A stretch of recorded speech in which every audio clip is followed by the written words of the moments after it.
Hello everyone and welcome to another video. This video I'm actually really excited to be doing. It was actually brought to me from a couple of subs who were asking me simply, hey, what are your favorite fragrances, regardless of season, regardless of whatever it is, what are your favorite fragrances? And I thought, well, why don't you go ahead and check out the video? And then I realized, I said, whoops, wait a second, have I ever actually made that video?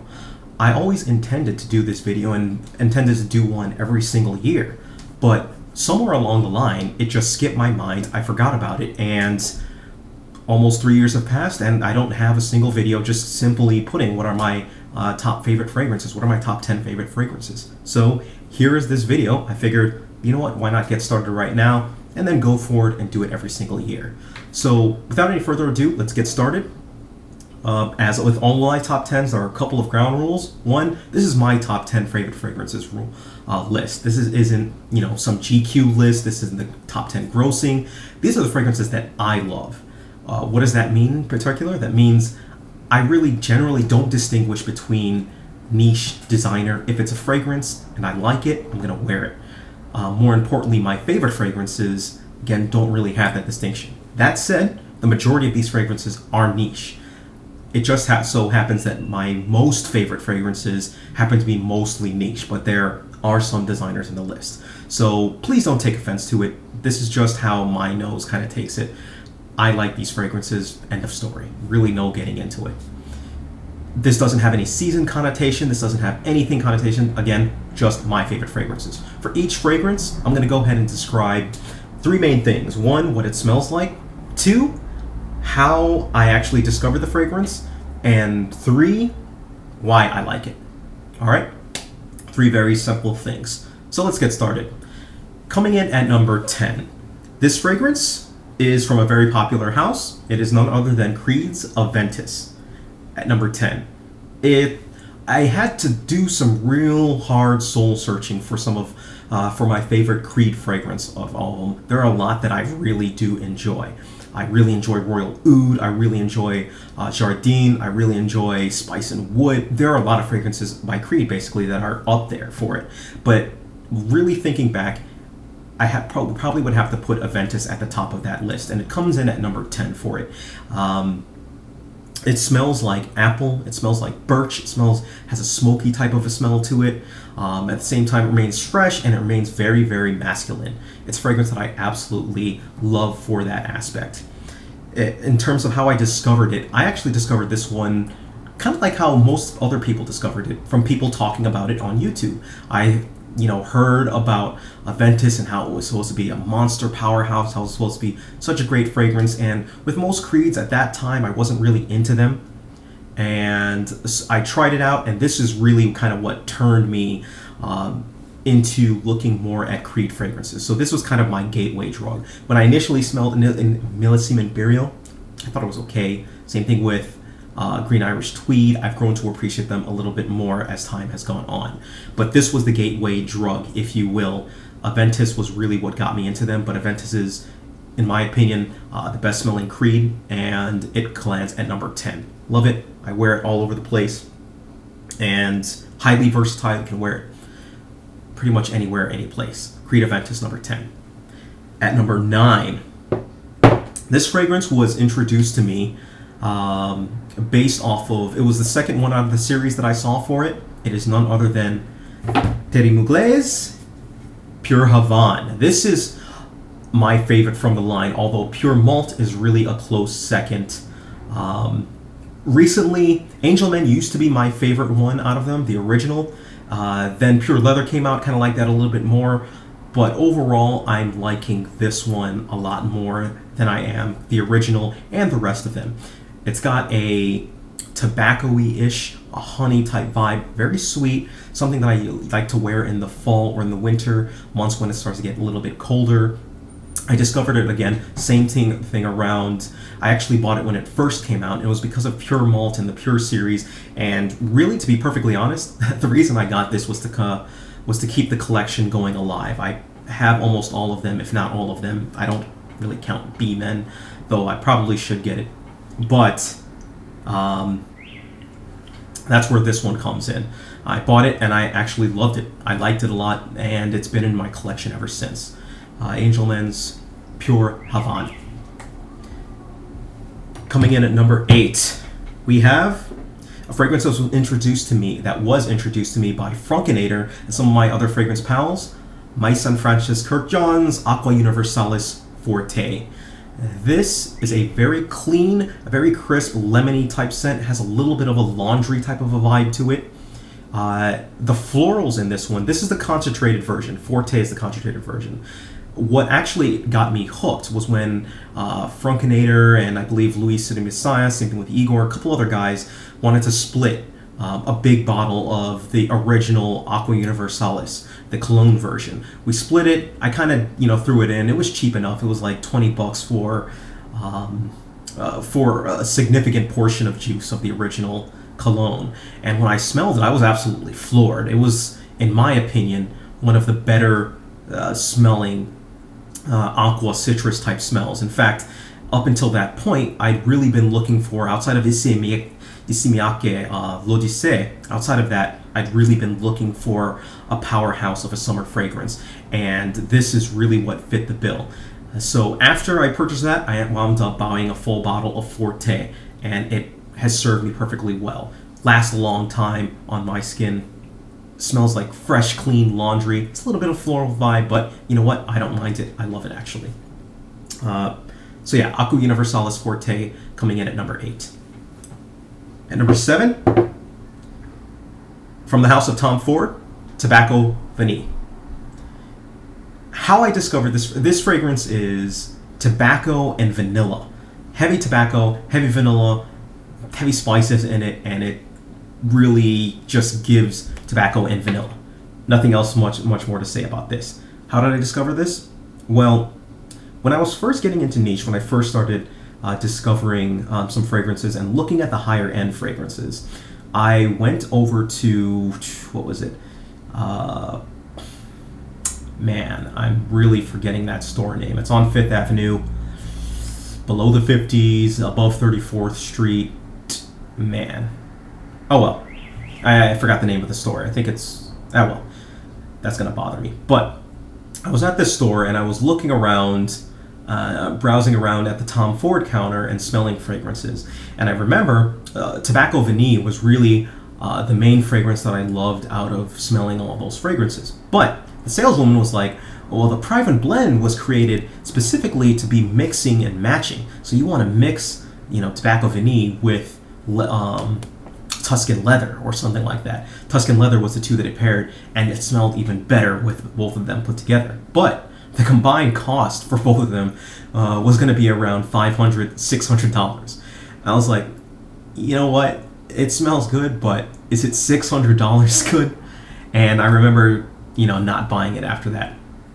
But a couple months go by, and it turns out I have a friend who worked at a department store, and eventually they used their 50% discount and helped me buy this bottle, and I kind of started purchasing and buying some of the other Tom Ford lines. But that's kind of the backstory behind this. Tobacco Vanille, though, it stayed in my mainstay. I love it because it's dark. It works with a darker colored suit, and I absolutely love it. Tom Ford's Tobacco Vanille coming in at number 7. At number 6, we have a fragrance that was just introduced to me, or relatively last year. I discovered it. Well, I'll get to that in a second. Chambre Noire. This is from Olfactive Studio. I discovered it while meeting the creator, Celine, at an event, kind of like a private little event where she was showcasing it and bringing some of her fragrances along and trying to figure out where or which stores in New York they would be selling it. So I met her along with some other reviewers, got to smell some of her scents, and after I smelled this one and Still Life, I decided to go ahead and pull the trigger on it because it was something that I definitely did enjoy. Now, as time went on, I actually went on a trip down to North Carolina. I think this was around October, just for vacation and to visit a professor. And I had brought a little decant of this along, and it just did absolutely phenomenal. People loved the smell, I loved the smell, and it stuck with me ever since. A compliment getter on my skin, absolutely fantastic. The smell that you get when you smell this, It's got I think it was a little bit of rhubarb, but it's a very dark smell. At the same time, pretty sweet, very sophisticated, something that I absolutely love, Chambre Noire. At number 5, we have, from the House of Frappin, L'Humaniste, or Humaniste. I'm butchering that name. I always butcher that name. Can't stand it. Either way, gin and tonic. Think of, yes, this is gin and tonic in a bottle. It's gin. It's got some juniper berry. It's got a zesty-like kick to it. It's got some spices in it as well. This was an instant fall-in-love classic for me. And in terms of other people smelling it, this is probably the number one compliment getter, so to say. Not from on my skin, per se, but on that people have actually smelled.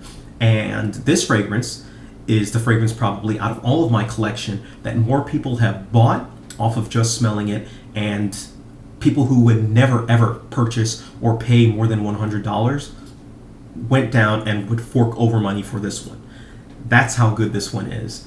Frappin, or this fragrance, was pretty much introduced. It was a blind buys of sorts. I went down to New York, smelled it, had to get it, bought it.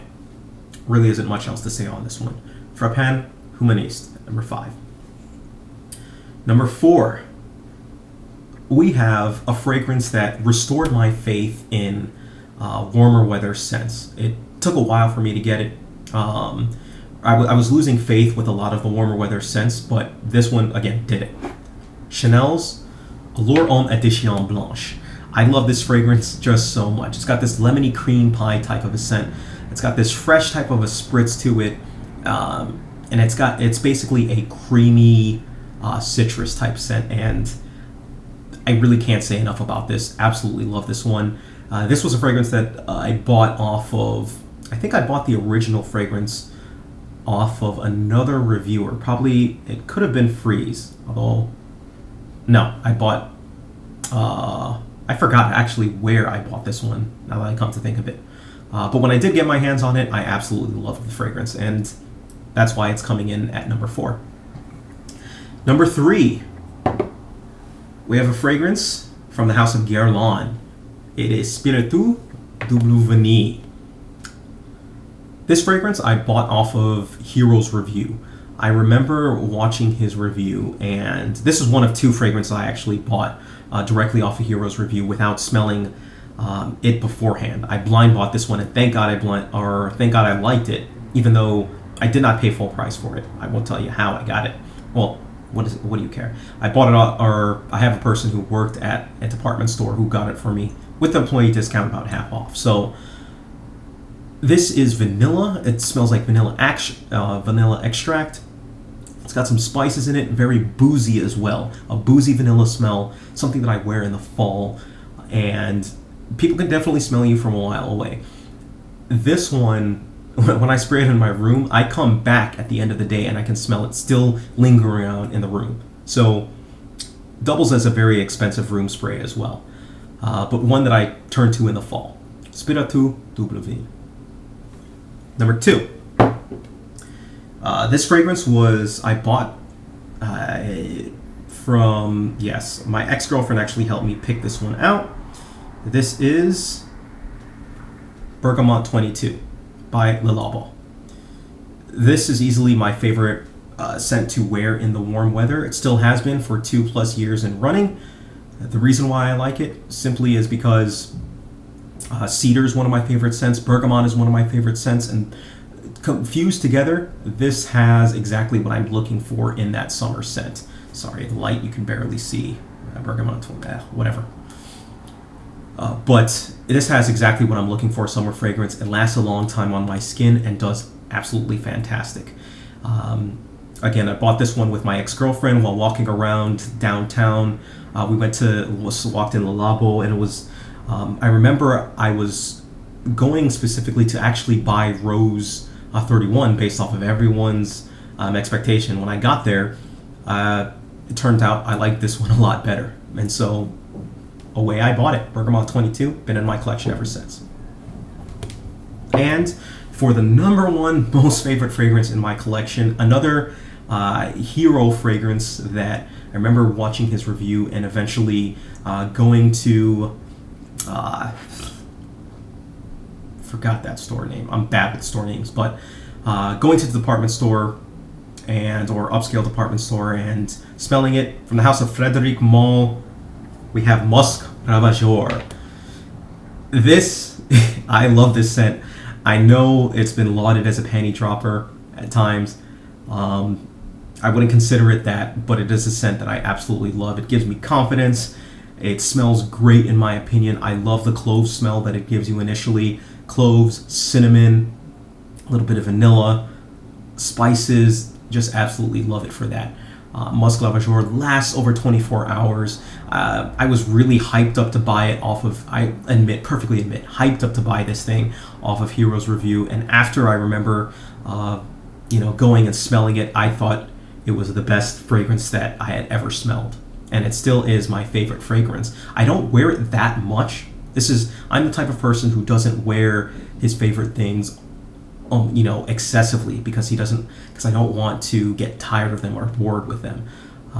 So I wear this one maybe once every 3 months, and at that. And because it's such a powerful fragrance, lasts 24 hours, I can use one spray, maybe 2, and it'll be perfectly fine for that huge amount of time. So Musk Ravageur, my most favorite fragrance. You know what?